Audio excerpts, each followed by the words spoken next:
Assalamualaikum warahmatullahi wabarakatuh.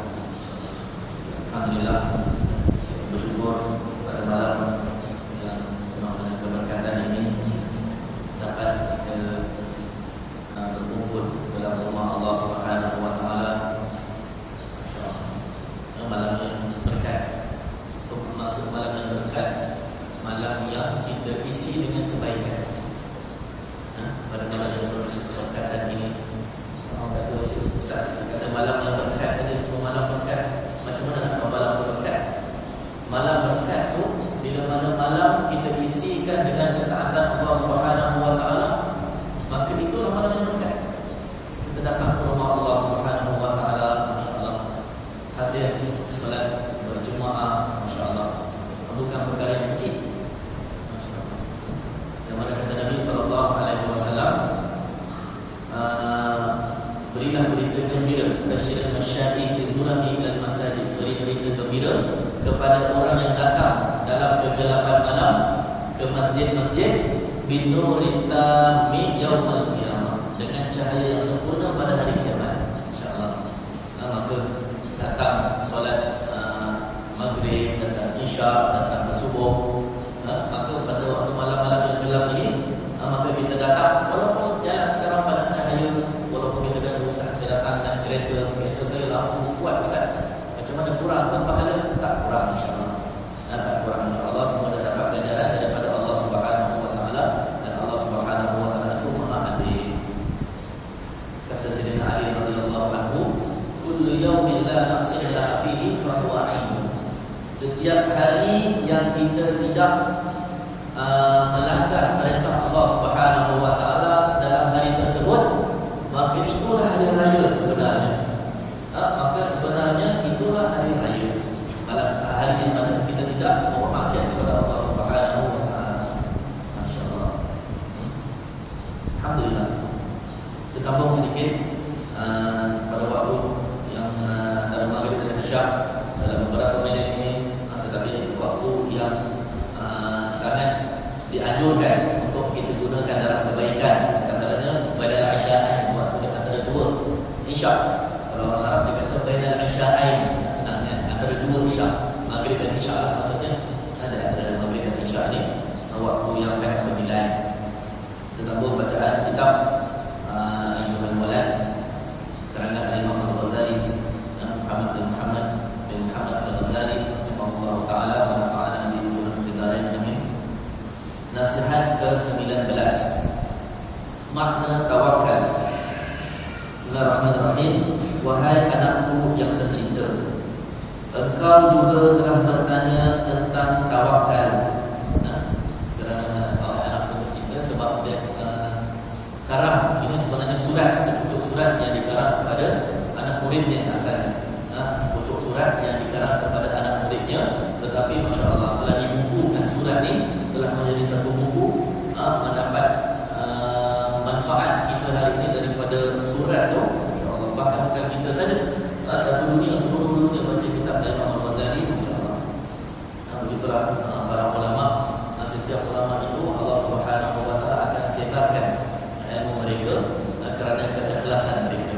Yang mana ulama ini walaupun dah tak ada, tapi ilmunya masih hidup, seolah masih hidup lagi, seolah masih memberi manfaat kepada masyarakat, insya-Allah. Jadi dia kata, wahai anakku yang tercinta, engkau juga telah bertanya tentang tawakal.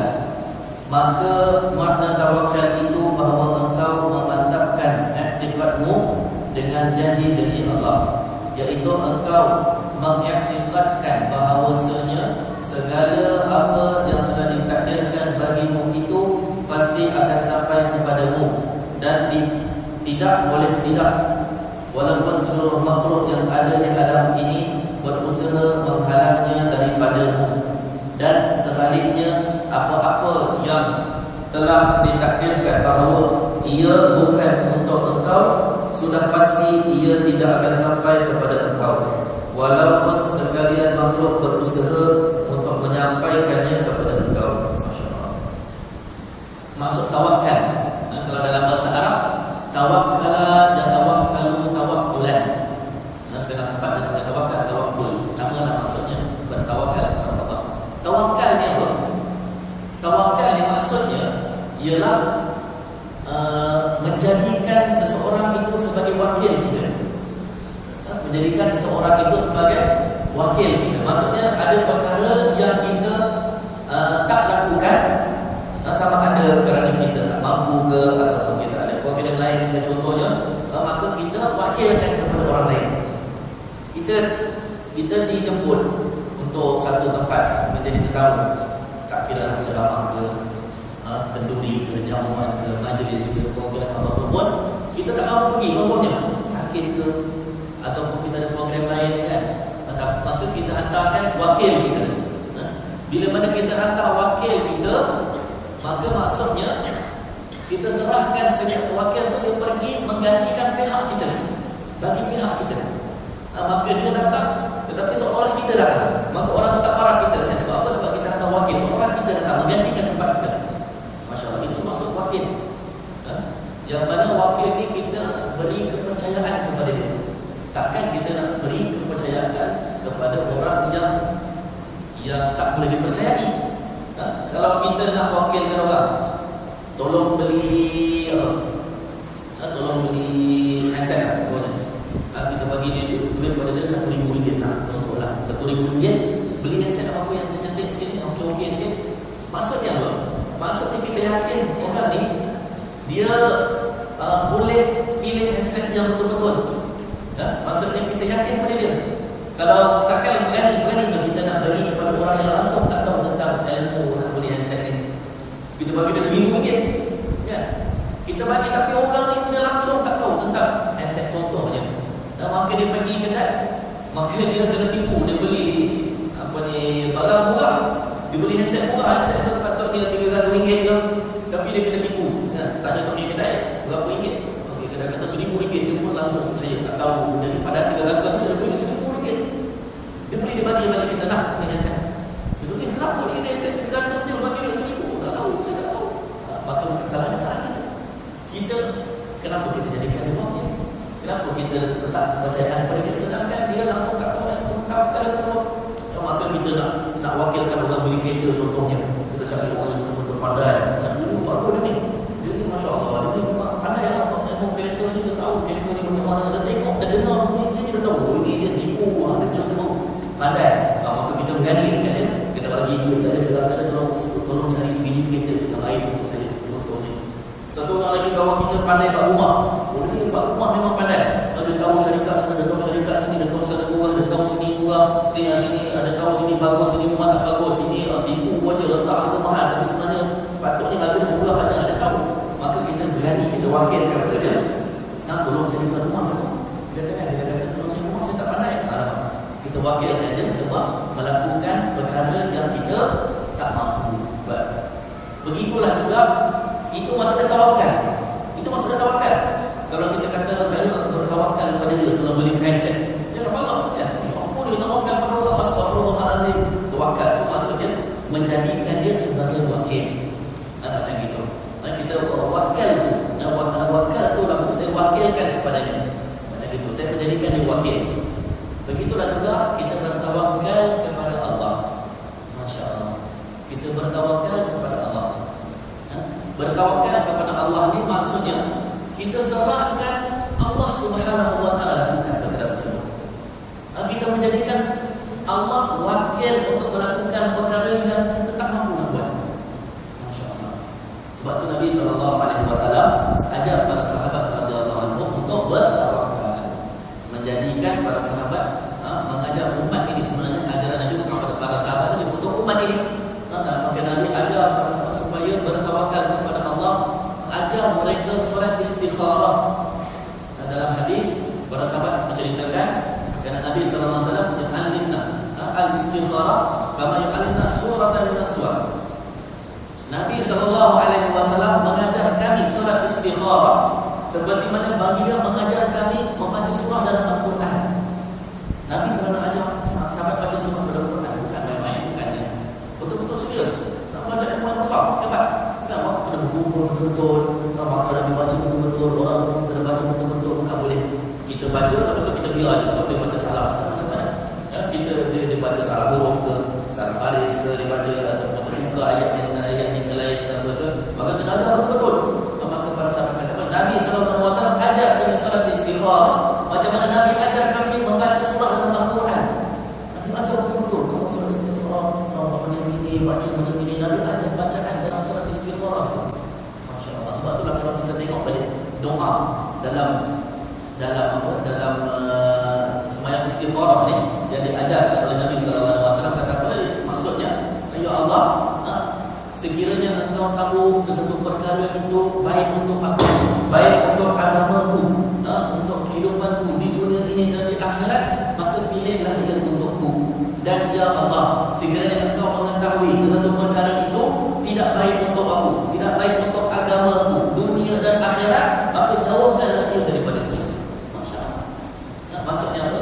Kita bertawakal kepada Allah, bertawakal, menjadikan wakil kepada Allah Subhanahu wa taala untuk pilih perkara yang baik dan yang tak baik. Kita tak tahu nak beli kereta, kita tak pandai contohnya. Kita tak pandai nak beli kereta, kan nak beli kan takut kereta ni murah tapi kita tak beli mahal. Kereta ni rosak, kita ingatkan kereta ni elok. Kereta ni second hand, kita ingatkan kereta ni baru. Maka kita tak berani, kita tak ada ilmu tentang nak beli kereta ni, maka kita wakilkan kawan kita. Macam itu. Macam tu juga kita nak pilih satu perkara yang mana kita tak tahu perkara itu baik ataupun buruk, maka kita bertawakal kepada Allah Subhanahu wa taala yang mengetahui segala-galanya. Masya-Allah. Allah Subhanahu wa taala tahu tentang diri kita lebih daripada apa yang kita tahu tentang diri kita sendiri. Jangan ingat kita ni nak pandai sangat. Tentang diri kita pun kita tak tahu. Tahu tak berapa helai rambut atas kepala kita? Atas kepala kita, bukan kepala orang. Atas kepala kita. Sejak kita lahir, rambut ni melekat bertahun-tahun atas kepala kita. Tahu tak berapa helai? Susah Ustaz, mana ada orang kira? Okey, susah nak kira rambut kepala. Kira bulu mata je. Bulu mata banyak mana? Tempat banyak sikit je.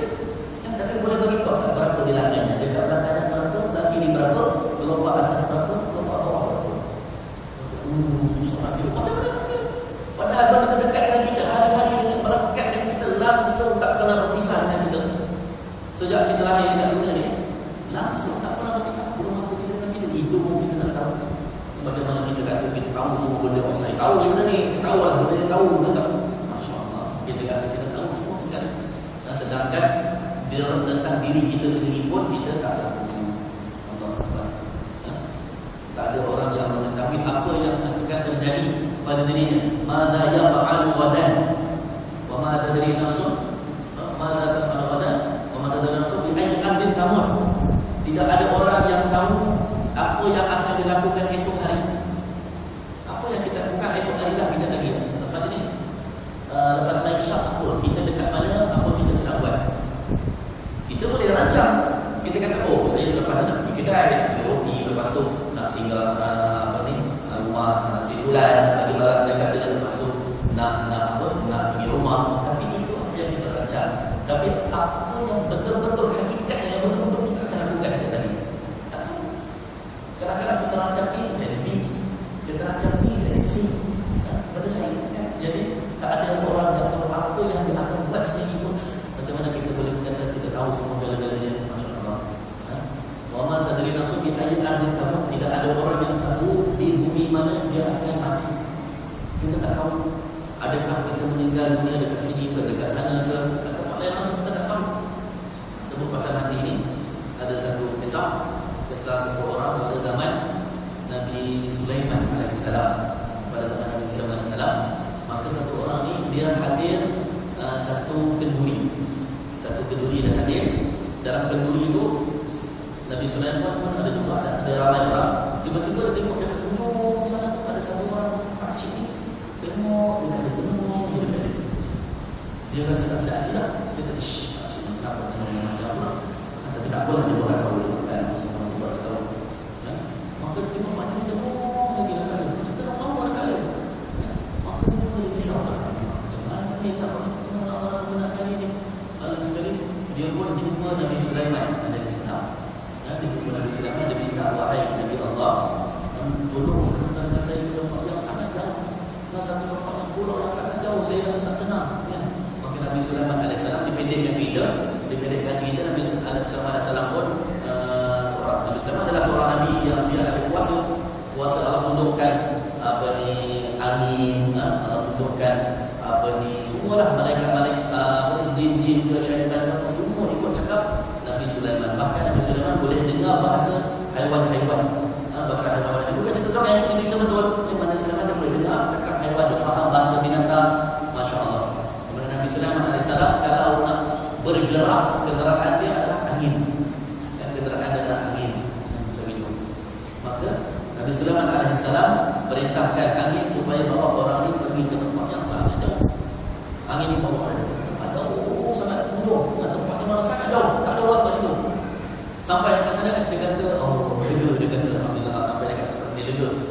Tapi terkejutnya dia bila dia sampai dekat situ, ya, dia sampai dekat pulau tu, tiba-tiba dia tengok pakcik yang tenung dia tu ada kat situ. Pakcik yang tenung dia tu, yang tadi dekat gedung tadi, dia rasa tak sedap dia, ada pakcik yang kat situ. Lagi terkejut dia. Lepas tu pakcik tu datang dekat dia. Ya, pakcik tu sekarang senyum. Tadi pakcik tu muka dia tak senyum, dia tenung aja, sekarang pakcik dia senyum.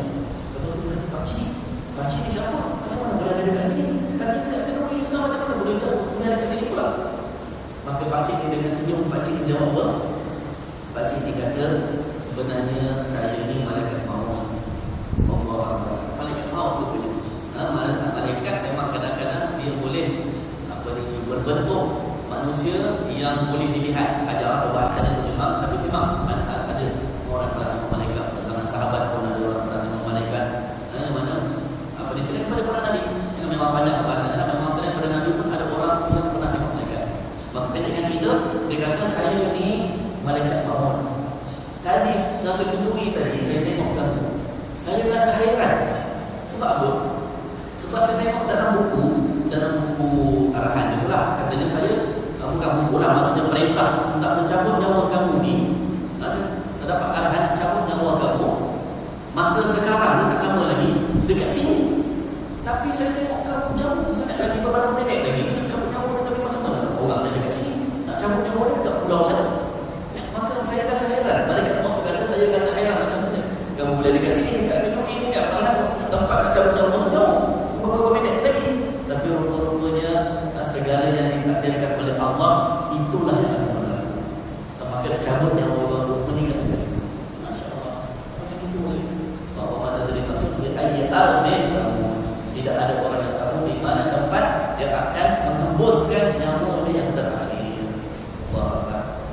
Dan kita tak tahu tempat pun kita tak tahu, masa pun kita tak tahu, cara pun kita tak tahu, dan bagaimana yang akan berlaku pada kita semuanya kita tak tahu.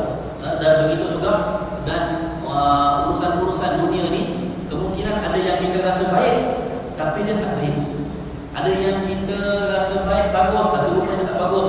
Kita ingat perkara ni elok, rupanya dia tak elok, ya? Asa an tuhibbu syai'an wa huwa karhun lakum wa huwa syarrun lakum.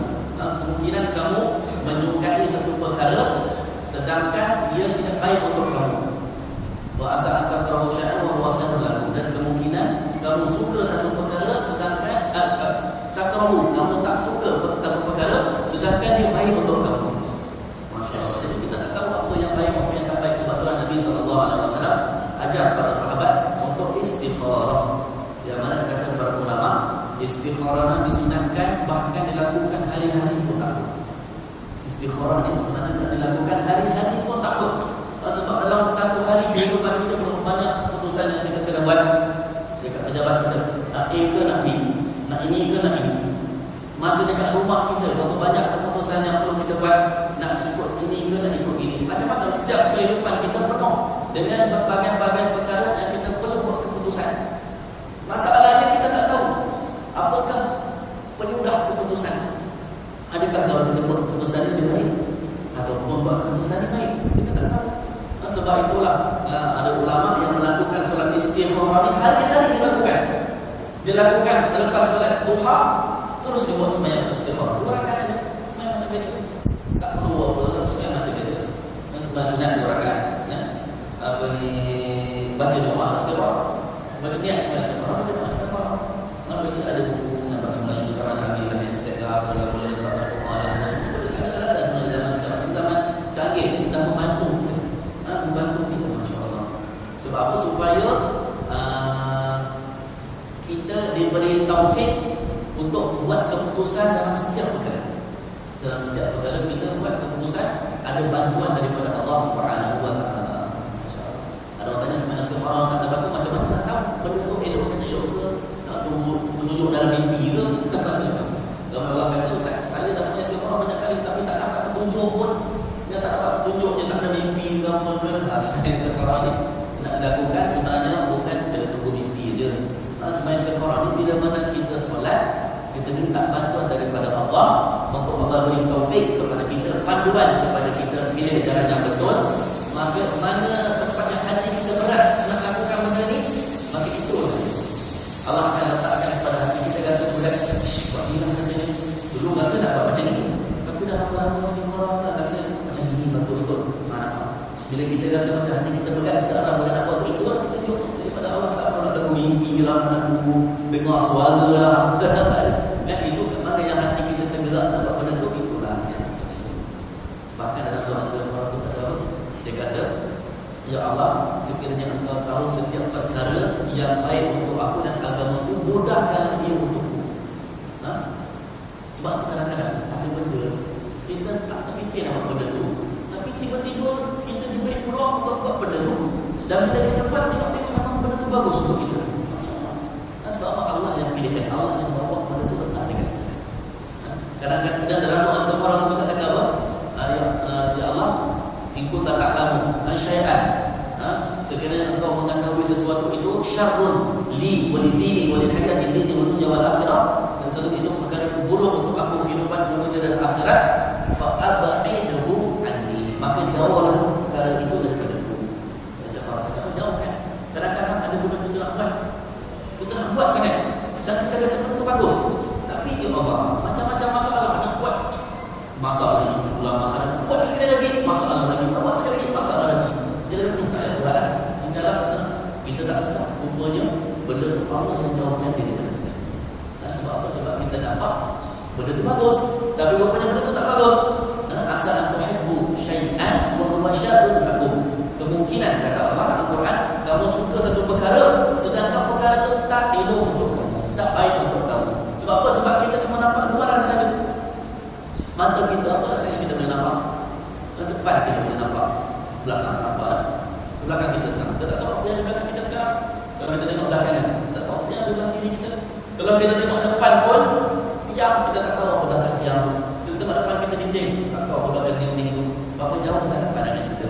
Dan kalau kita gunakan sekalian segala pengalaman kita, memang betul kita perlu juga gunakan pengalaman, bukan dari istighfarah ni buat aja. Kena gunakan juga dengan bermesyuarat. Ada dua jalan untuk cara kebaikan. Pertama sekali dengan bermesyuarat dan istighfarah. Dengan kita bermesyuarat dan istighfarah, bila tenang hati, maka itulah perkara yang dimudahkan oleh Allah Subhanahu wa taala. Masya-Allah. Kita minta daripada Allah Subhanahu wa taala. Allah Subhanahu wa taala yang Maha mengetahui segala-galanya. Ciptaan Allah ni sangat cantik. Sangat cantik ciptaan Allah. Aturan Allah Subhanahu wa taala sangat cantik. Masya-Allah. Kita tengok kita hidup dengan masyarakat punya berjuta orang, bilion orang. Dan kalau kita pergi dekat tengah bandar dan tengok orang ramai, ya Allah, macam mana semua orang ni nak cari rezeki. Semua nak cari rezeki. Tapi macam mana semua dapat rezeki?